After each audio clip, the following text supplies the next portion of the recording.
Hello दोस्तों, आप देख रहे हैं हॉरर हाई। चलिए, आज की कहानी मैं सोनू की ज़ुबानी सुनाता हूँ और इस कहानी को आप लोग पूरा सुनिएगा और इस कहानी को सुनकर बताइएगा ये कहानी आपको कैसी लगी। ये कहानी हमारे गांव की चुड़ैल के बारे में है। गांव के लोगों का कहना है कि वो जंगल के किनारे पर बरगद के पेड़ के पास रहती है और वहाँ से गांव के बच्चों को देखती है, और जो भी बच्चा उसे पसंद आ जाता है वो उस बच्चे को अपना शिकार बनाने के लिए तैयार रहती है। पर वो चुड़ैल इस गांव में नहीं आ सकती क्योंकि हमारे गांव में हनुमान जी का मंदिर है और उसे गांव के बाहर उस बरगद के पेड़ पर ही रोक कर रखा हुआ है। इसलिए वो चुड़ैल किसी बच्चे का उस पेड़ के आने तक इंतज़ार करती है और उसे फिर अपने वश में कर कर उसकी जान लेती है।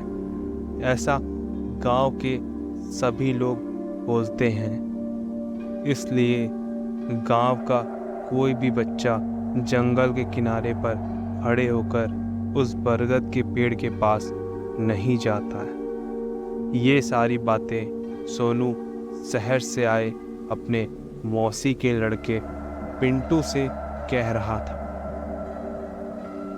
पिंटू शहर का था और उसे इन सब बातों पर बिल्कुल भी विश्वास नहीं था, और वैसे भी बच्चे 10 से 12 उम्र की साल में इन सब चीज़ों पे विश्वास नहीं करते। पिंटू उससे बोला कि क्या मजाक कर रहे हो यार, ये सब झूठ है। गांव के लोग झूठ बोलते हैं और ऐसी अफवाह उड़ाते हैं कि कोई भी बच्चा रात में जंगल की तरफ ना जाए। सोनू ने उससे बोला, नहीं यार, ये सारी बातें बिल्कुल सच हैं और हम रात में तुम्हें उस चुड़ैल की आवाज़ सुना सकते हैं। पिंटू बोला, चलो ठीक है, आज शाम हम सभी इसी जगह पर मिलेंगे और फिर सब मिलकर उस चुड़ैल की आवाज़ सुनेंगे। ठीक शाम के 6:30 बजे सभी बच्चे पिंटू और सोनू सहित उसी जगह पर इकट्ठा हो गए। तब सोनू उनसे बोला, हमें उस चुड़ैल की आवाज़ यहाँ सुनाई नहीं देगी। हमें इसके लिए उस पुराने खंडहर के अंदर जाना होगा जो गांव के सबसे आखिरी में है। सभी बच्चे उस जगह गए और सब वहां जाकर उस चुड़ैल की आवाज़ को सुनने लगे, पर उनमें से किसी को भी उसकी आवाज़ नहीं सुनाई दे रही थी। तब पिंटू बोला, मैंने तो पहले ही कहा था कि गांव वाले बस बच्चों को डराने के लिए उस चुड़ैल की कहानी बताते हैं। सभी बच्चे बोले, नहीं यार, ऐसा नहीं है। रोज़ वो चुड़ैल रात में हंसती है और सभी से बोलती है कि मेरे पास आओ, मैं भूखी हूँ। ऐसा कहकर सब बच्चे उस जगह से जाने लगे और पिंटू भी उनके साथ साथ उनका मजाक उड़ाते हुए जा रहा था। सब बच्चे आगे थे और पिंटू उनके पीछे पीछे चल रहा था।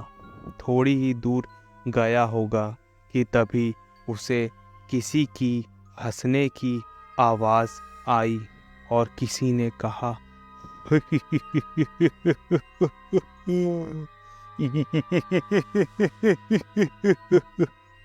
मेरे पास आओ पिंटू, मैं भूखी हूँ।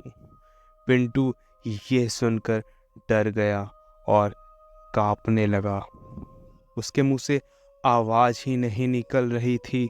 उसको पैरालिसिस हो गया था। किसी तरह उसने अपने भाई सोनू को आवाज़ लगाई, सोनू सोनू बचाओ मुझे।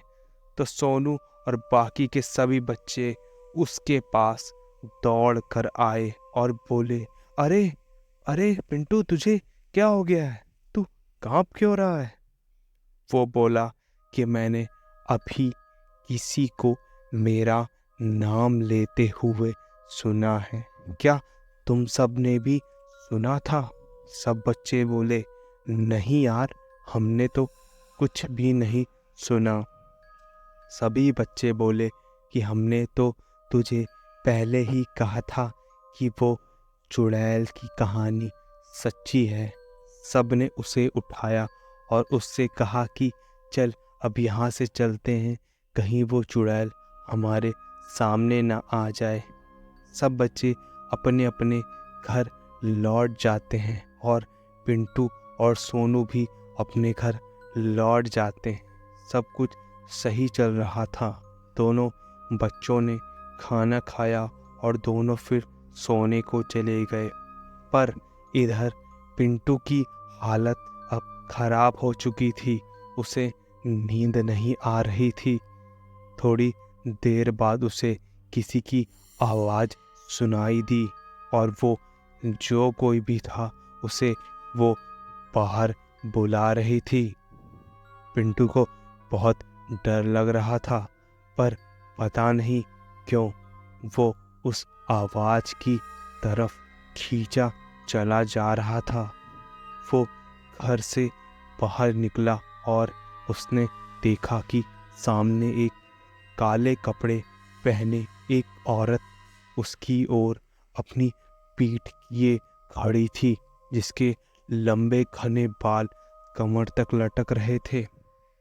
वो औरत मन में कुछ गुनगुना रही थी। आसपास का माहौल भी काफ़ी खौफनाक था।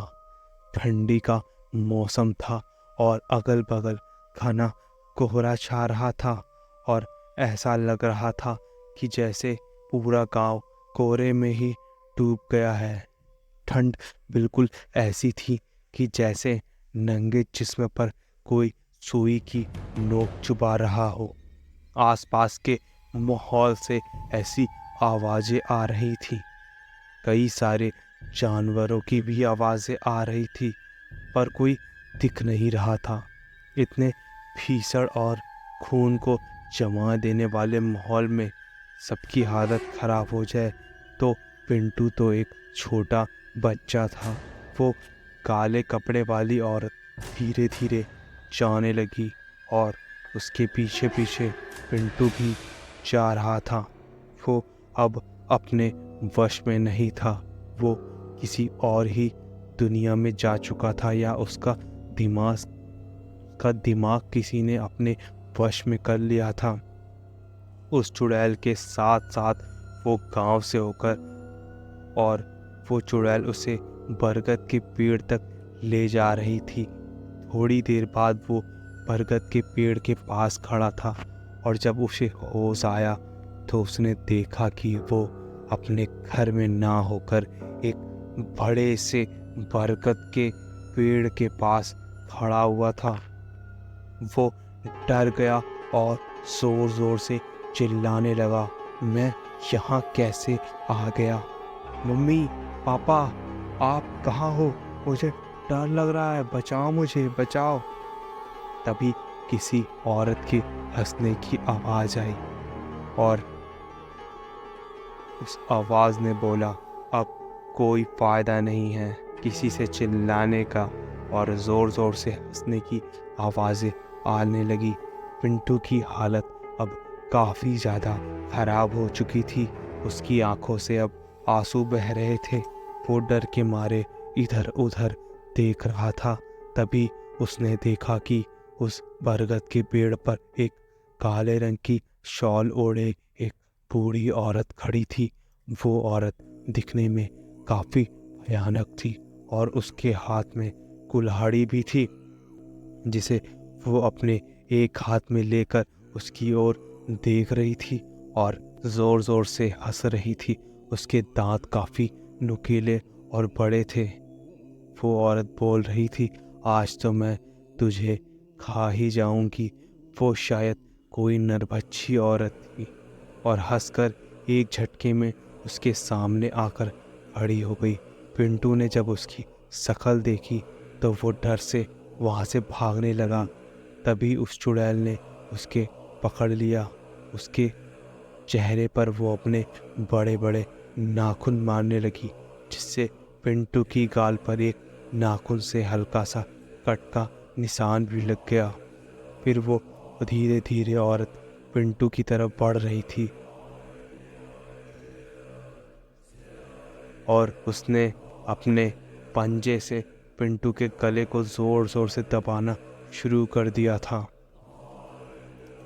और पिंटू की जान निकल ही गई थी। तभी अचानक पिंटू की आँख खुली और उसे देखता है कि वो सपना देख रहा है। थोड़ी देर तक तो उसे यकीन ही नहीं हुआ कि उसके साथ ये सब क्या हो रहा है, पर उसने समझा बुझाकर अपने दिमाग को सारी बातें भुला दी और वो फ्रेश होने के लिए गया। तभी चेहरा धोते वक्त शीशे में अपने गाल पर एक नाखून की कट का निशान दिखा कि उसे सपने में कोई हकीकत जरूर हुई थी। फिर उस दिन वो और उसकी माँ अपने शहर गए और एक पुजारी जी से मिले। पुजारी जी ने पिंटू को बोला कि वो चुड़ैल तुम्हारा इंतज़ार कर रही थी, लेकिन बजरंगबली की कृपा से तुम आज जिंदा बच गए हो।